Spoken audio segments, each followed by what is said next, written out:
جب حضرت مہدی کی قیادت میں مسلمان صاحب ایمان اہل عرب یہودیوں اور عیسائیوں کی طاقت سے ٹکرائیں گے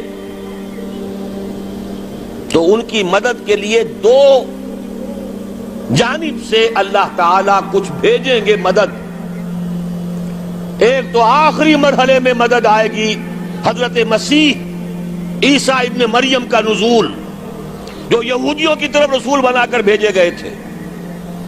انہیں یہودیوں نے اپنے خیال میں سولی پر چڑھا دیا، لیکن اللہ نے فرمایا وما صلبوہ وما قتلوہ ولکن شبہ لہم بل رفعہ اللہ الیہ. اللہ تو اپنی طرف اٹھا کر لے گیا. اور احادیث صحیحہ جو کہ ہمارے ہاں متواترہ کے درجے میں، وہ احادیث جو صحیحین کی ہیں، ان سے ثابت ہے کہ حضرت عیسیٰ ابن مریم دوبارہ زمین پر آئیں گے.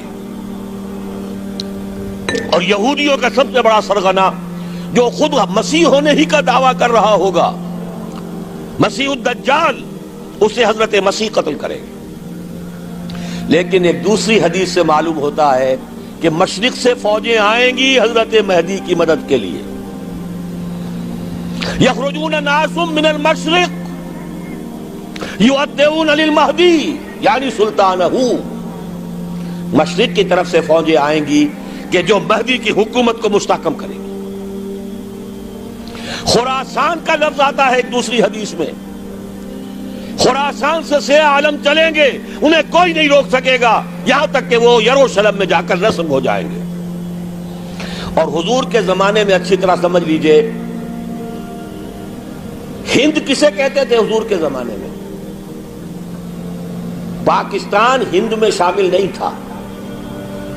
سندھ و ہند، سندھ ایک مکمل ملک تھا، ہند اس کے بعد شروع ہوتا تھا. یہ راجپوتانے کا اور تھر کا ڈیزرٹ جو ہے، اس سے آگے جو ہندوستان ہے وہ ہند تھا. یہ جو ہمارا پاکستان ہے یہ ہمیشہ ہند میں شامل نہیں رہا. حضور کے زمانے میں بالخصوص سندھ و ہند، دریائے سندھ چلا آ رہا ہے. یہ ساری ٹریبیوٹریز جو پنجاب کے اندر اس کی ہیں، یہ سب ایک علیحدہ ملک ہے جو اس زمانے میں سندھ کہلاتا تھا. اور نمبر 2 یاد کیجئے، اس زمانے میں خراسان ایک علاقہ تھا جس میں موجودہ افغانستان کا 2/3، تھوڑا سا حصہ ایران کا، اور جہاں تک میں تحقیق کر سکا ہوں آج تک پاکستان کا بھی علاقہ، خاص طور پر مالاکنڈ ڈویژن جو اس خراسان میں شامل ہے. خراسان سے سیاہ عالم چلیں گے جو جا کر یروشلم میں نصب ہوں گے. یہاں بھی ایک نقطہ نوٹ کر لیجئے، پہلے بھی یروشلم ہم سے چھینا تھا. کس نے چھینا تھا؟ عیسائیوں نے، کروسیڈرز. واپس کون لیا؟ کس نے لیا؟ عربوں میں دم نہیں تھا، عرب عیاشیوں کی وجہ سے کھوکھلے ہو چکے تھے. واپس لینے والا صلاح الدین ایوبی، کرد خون. اب دوبارہ یروشلم لیا جا چکا. چھینا کن سے گیا؟ عربوں سے. عرب واپس لے سکتے ہیں؟ کوئی اندیشہ اگر ہو سکتا تھا عراق کے بارے میں کہ شاید اس کے ایٹمک دانت نکل آئے، جو سازش کی گئی، جس طرح اس احمق اور پاگل صدام حسین کو دام میں پھنسایا گیا. صدام 100 جال، دام کہتے ہیں جال کو، 100 اس میں جو پھنسا ہے تو اگلا پچھلا کھایا پیا سب اگلوا لیا. اور ہے ہی کون؟ اس کے پاس ایٹمک ہتھیاروں کا ذخیرہ موجود ہے، اور کسی کے وہ ایٹمک دانت بھی نکلنے نہیں دے رہے. پاکستان کے اوپر کتنا دباؤ، اور ہمیں نہیں پتا کتنا کچھ دباؤ قبول کیا جا چکا. یہ تو سبھی مانتے ہیں. کیپ کر دیا گیا، روک دیا گیا، آگے تو نہیں بڑھ رہا، یہ تو سبھی مانتے ہیں. رول بیک بھی ہو گیا یا نہیں کچھ پتہ نہیں.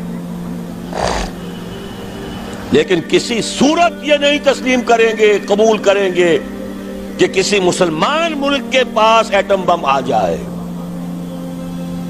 یہودیوں کے پاس ذخیرہ موجود، سب جانتے ہیں. بہرحال یہ جان لیجئے اس علاقے سے امید ہوتی ہے سندھ اور خراسان. حالات بہت خراب ہیں ہمارے، اور حالات بہت خراب ہیں افغانستان کے بھی، لیکن حالات کے بدلتے اللہ تعالیٰ کی مشیت کے تحت دیر نہیں لگا کرتی. سیرت نبوی میں مجھے نظر آتا ہے سن 10 میں 10 نبوی ہجرت سے 3 سال پہلے 2.5 سال پہلے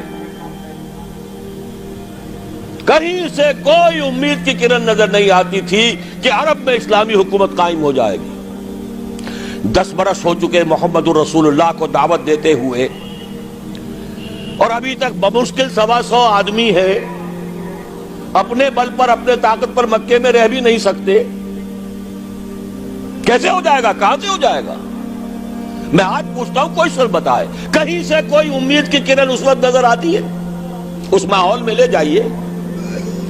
اگلے 3 سال میں کیا ہو گیا؟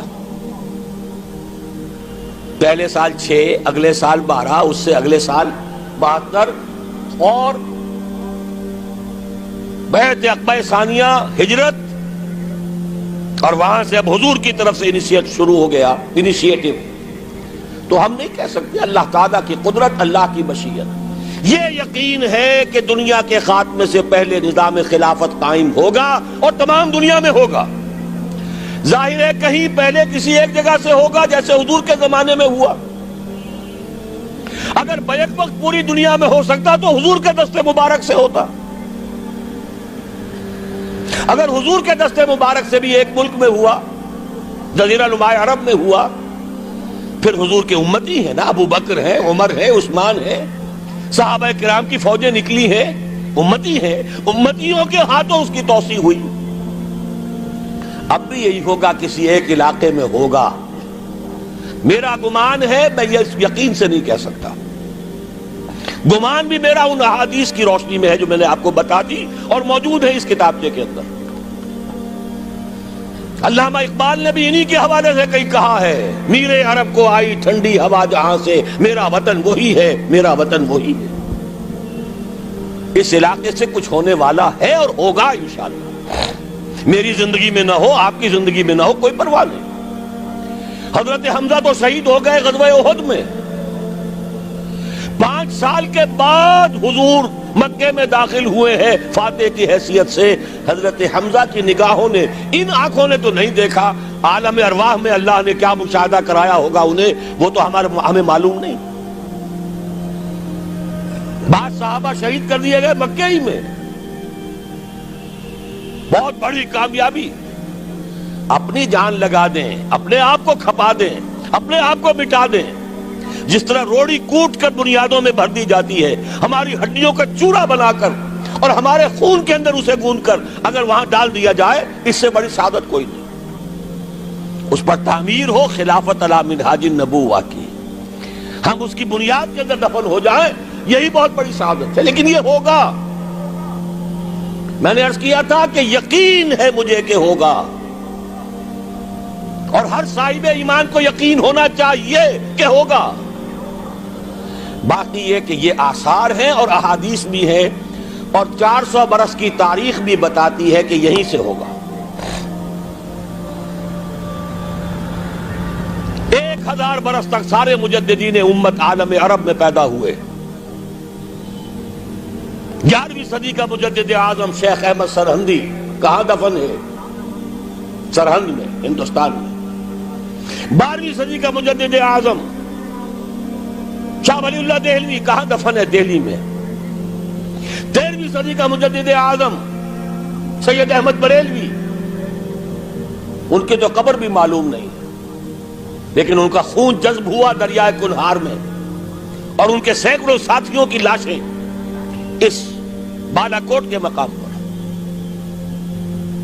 14ویں صدی کے مجدد اعظم شیخ الہند، لیکن ان کے ساتھ ساتھ اتنے اعظم رجال علامہ اقبال جیسا مفکر، مولانا مودودی جیسا مصنف، مولانا الیاس جیسا مبلغ کہیں اور ہمیں دکھا دیجئے آپ۔ میں کل کہیں عرض کر رہا تھا، دیکھیے پہلے جو ہے 1000 برس تک ہر خیر ہندوستان میں باہر سے آ رہا تھا۔ معین الدین اجمیری باہر سے آ رہے ہیں،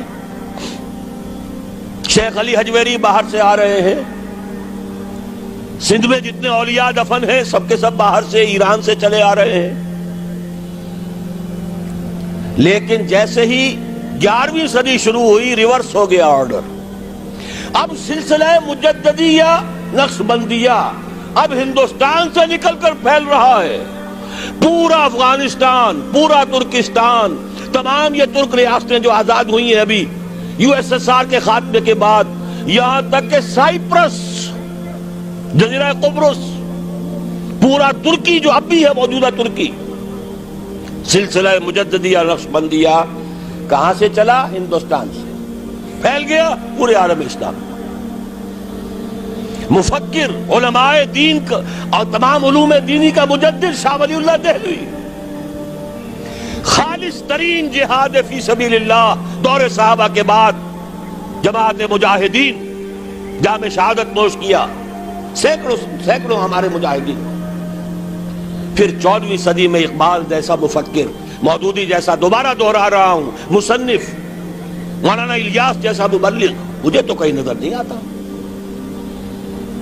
تمام مسلمان ممالک آزاد ہوئے، کہیں اسلام کا نام نہیں لگا، نہ سیوکارنوں نے نعرہ لگایا، نہ کہیں کسی اور نے نعرہ لگایا۔ عربوں نے بھی عرب نیشنلزم کا نعرہ لگایا، اسلام کا نعرہ نہیں۔ تحریک پاکستان میں نعرہ لگا، پاکستان کا مطلب کیا؟ لا الہ الا اللہ۔ صبح عرض کر چکا ہوں، تحریک خلافت پوری دنیا میں کہیں نہیں، صرف بر عظیم پاک و ہند میں۔ اور کیسی تحریک خلافت کہ ہندو شریک ہوئے، گاندھی شامل ہوا، پورے ہندوستان کو جس نے گنجا دیا۔ یہ دوسری بات ہے کہ جب خود مصطفیٰ کمال نے ختم کر دیا تو اب کیا کرتے؟ مدعی سست گواہ چست۔ نوٹ کرنے کی بات ہے، کچھ آثار ہیں، 400 سال کی تاریخ ہے، بتا رہی ہے پاکستان کا قیام خود ایک معجزہ۔ یہ ساری چیزیں مشیت ایزدی میں کسی بڑے خیر کا پیش خیمہ ہے۔